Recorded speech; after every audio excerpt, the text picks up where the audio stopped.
I'm going to pay $5,000 a month for her to live in one of these, or I can own the real estate, operate the business, cash flow $10,000 a month, and she can live for free. It only made sense to get in. So with no one showing us what to do, we made so many mistakes along the way, but jumped right in. So I do residential assisted living. We take single family homes and turn them into assisted living homes for seniors. So 6 to 16 seniors in a large luxury upscale home. I do that myself and I show other people how to do it as well. How did you get into this business? My grandmother needed care herself. So we were looking for a place for her and we were disgusted with all of the facility type options. So we were looking for an alternative and my dad had always been in real estate. And so it just made sense. Holy smokes. That's really unique. Yeah. Now I'm putting the pieces together that is a big box facility. Yes. And you do what sounds like boutique or concierge. Yeah. Residential style. Exactly. So what's your background and how long have you been doing this? We've owned and operated homes for about 14 years now. We've been teaching and training on it for the last 10 years. And prior to this, I was actually a flight attendant. So I had, watched my dad do real estate investing his whole life. And I was not interested until he got into this. And then I was like, what are you doing? And started learning with him. And I was his right-hand gal for about 8 years. He passed in 2021. And since then, I've kind of just taken it and we've grown 10x. So it's been amazing. As someone who learned everything from their father, I empathize that he's no longer with us, but I'm sure he's very proud of you. And thank you. Who better to learn from than the person who literally cares about you the most? Yes. So your dad got into it because his parent needed a facility and he just decided to do it himself. Yeah, like literally we were shopping for other facilities. Everything was expensive, had waiting lists, smelled bad, food was bad, care was bad.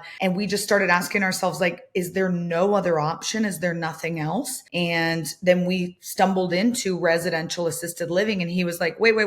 I'm going to pay $5,000 a month for her to live in one of these, or I can own the real estate, operate the business, cash flow $10,000 a month, and she can live for free. It only made sense to get in. So with no one showing us what to do, we made so many mistakes along the way, but jumped right in, purchased an up and running residential assisted living home. Okay. So you buy the real estate. Yeah. Do you then hire an operator or are you the operators? So you hire a licensed administrator. It's kind of like a property manager in real estate world, right? And they're doing the hiring, firing, onboarding, training of your caregivers. They're helping market the home and tour it with new families and residents and onboard the new residents. And they're really running all the day-to-day with all the contractors in and out of the house. So they really do all of it. So although you do operate the business, it's more of overseeing that licensed administrator. Wow. So when you're looking for a new acquisition, what's your acquisition criteria that screams, this is a house that will work for your use? The number one thing I'm looking for is what is the demographics in the area. So you want to be where the 50 to 70-year-olds who are upper middle class, who make twice the median income, where they live, eat, work, sleep, play, because that's the adult child who's putting their loved one in your care home. And they don't want to drive 45 minutes outside of town. They want to drive 5 minutes on their way home from work. So you want it near them. And then in real estate terms, you're going to want larger footprint. So think 300 to 500 square feet per resident. With 10 residents, minimum of a 3,000 square foot home, upwards is more comfortable, and as many private bedrooms and bathrooms as you can, or you'll renovate it to have more. Wow. Where do you operate? We are based in Phoenix, but we have students in all 50 states. Got it. So you obviously own the properties, hire the operators, and then you teach this model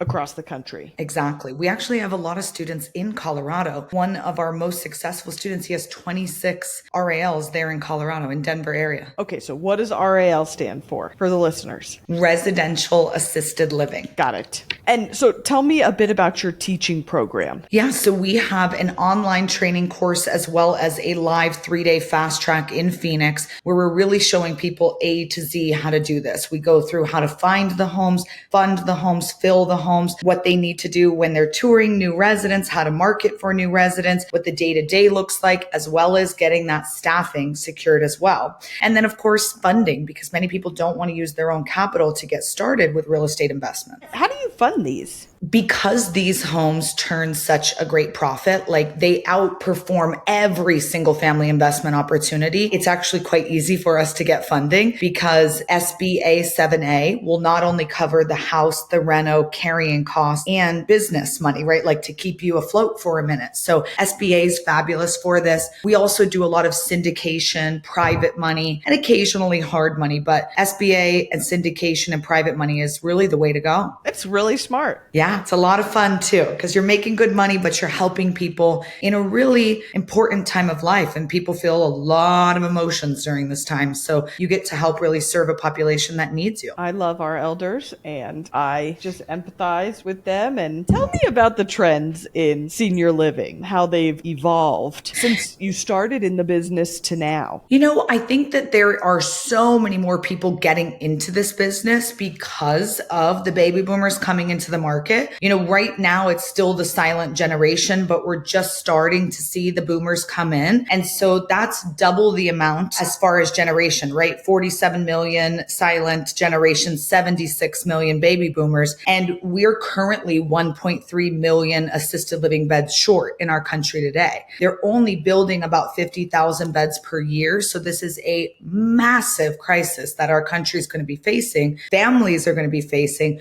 So in 10 years ago, it was hard to find other people who were doing this. When we were asking for help and saying, well, what's everybody else doing? How do we do this or do that? There was no one there to help us. There was barely anybody in this. And now every day I meet new people who are jumping into this and adding it into their portfolio. It's so forward thinking. You know, my grandfather bought the first warehouse in our family in the 80s. And my dad caught on in the late 90s and this was way before e-commerce just completely changed the world in warehousing. I just think back at my dad and my grandfather and I'm like, holy smokes, you guys were ahead of their time. 100%.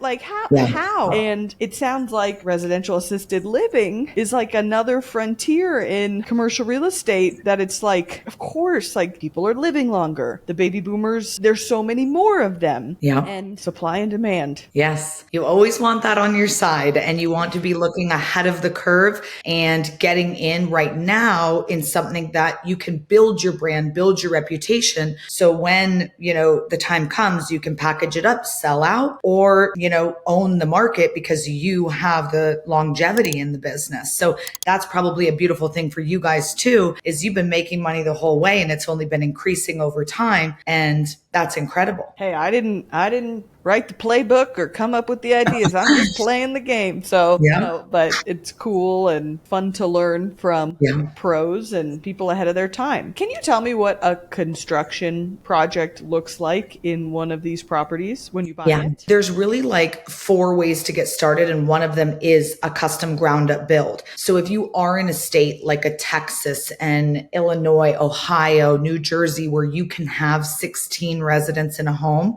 it's going to be very hard to find a single family home that no matter how much renovation you do can do that. So custom ground up builds are amazing for that. Depending on where you are in the country, it could run anywhere from $1 million to $3 million. We have students all along the way. But again, the beautiful thing is it doesn't have to be your own capital. And when you know the home is going to be cash flowing with 16 residents, the cash flow should be around 20, 25K a month net take home to you as the owner operator. And that's a beautiful thing. Wow. Let me ask you. So say you buy property and maybe you develop it or maybe you renovate it. Mm-hmm. How do you get the first or second resident and how do you build trust, right? How do you break the ice? That is such a good question. And I've actually never been asked that on a podcast. So I love that you're thinking that because the first one is the hardest because it's so awkward. Nobody wants to be the first one to move into an apartment complex, let alone an assisted living, right? Yeah. So it is really difficult to get that first one.